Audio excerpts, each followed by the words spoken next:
After Max Kellerman was let go by ESPN, but Stephen A.Smith was retained by the worldwide leader, Kwame Brown spoke up and spoke out.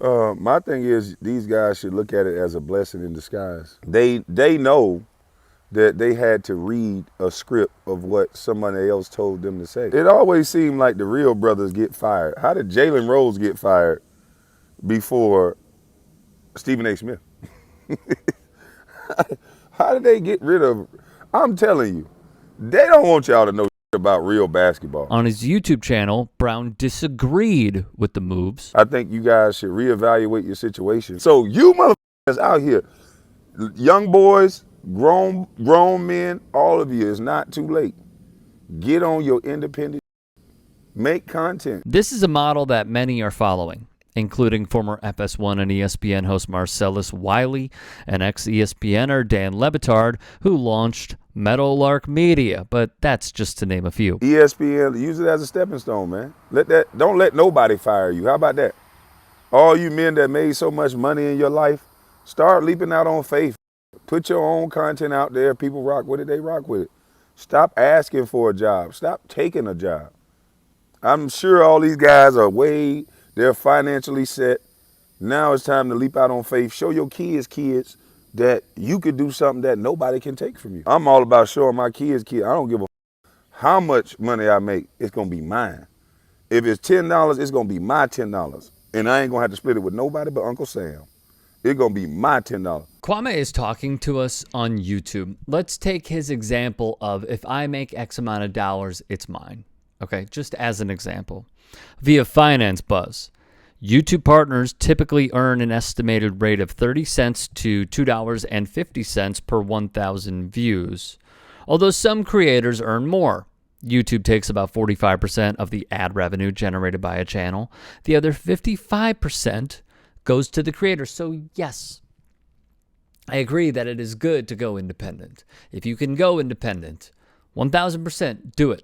But also know, unless you are essentially trying to make money directly off of your website, there's always going to be that third party that has to be utilized to get your content out. So that could be YouTube. It could be Facebook. It could be Twitch. It could be Kick. It doesn't matter. I mean, even the GoFundMes, right? Those websites get a portion. So I agree with this. And I think there could potentially be a better model in the future. But that would also go into a business, which I don't agree with, but a business saying, well, we're hosting you, so we should get a percentage of what you make. So I get it and I understand it. I just factually don't agree with it more. He would go on to say this. So ESPN, thank you for giving these guys an opportunity to be independent.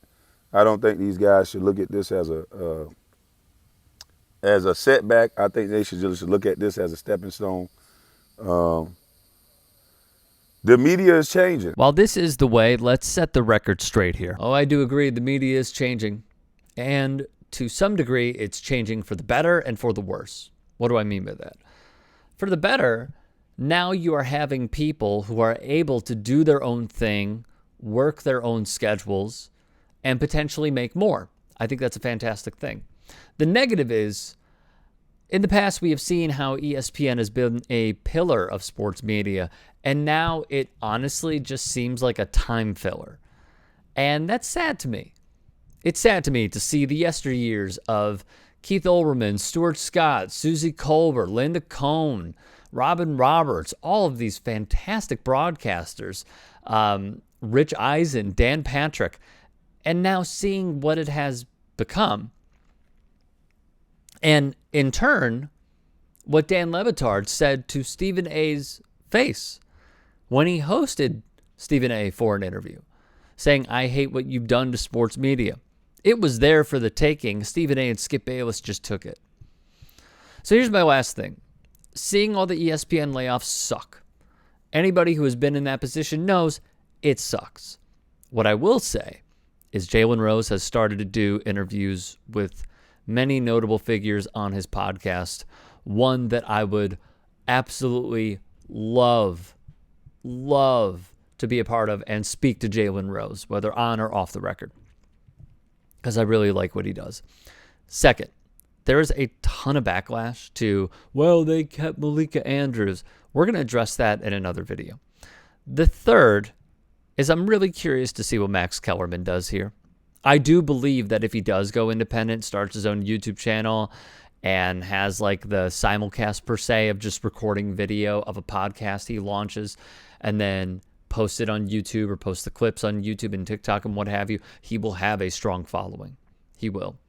I'm also curious to see if he goes to another boxing platform. If ESPN contracts him to just do boxing, doubt it. Or if he goes to Showtime and could potentially replace somebody on those broadcasts, or they add him to the broadcast. Or does he go to DAZN? Because it seems like with his knowledge and skill set, there will be a home. And that is the most intriguing figure that I'm curious to see what his next move is or where he lands.